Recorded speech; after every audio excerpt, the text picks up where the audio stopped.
Maruireu meveri marena Natao afarin'ny fo vatoso sy ny volamena vola sy ireo afako efa salay raha mariny zany sahoko sare mampanay raha ny areko etokana ihany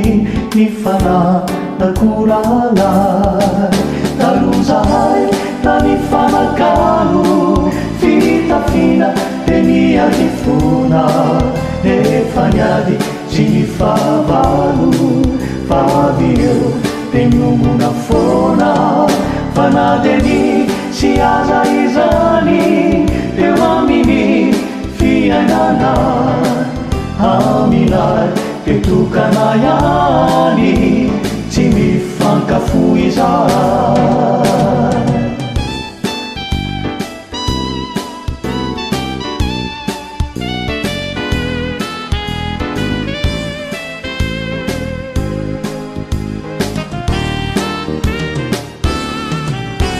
Tiavina nambaraminay zany atao hoe lalampamonjena dianio izany zahay taminy fomona lekena izany fa narotany zany zany asa tao amponay tao nefa tsy hoe voavonjy ihany fa nahazo rahalay vaovao lalay maro miara-mizaka izay manjo mianakiray raha misy lavo mahay mapitraka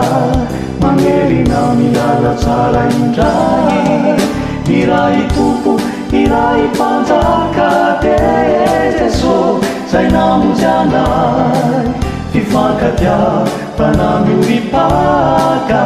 aminy fanairay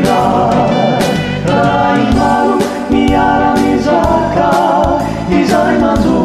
mianakiray raha misy lavo mahay mampitraka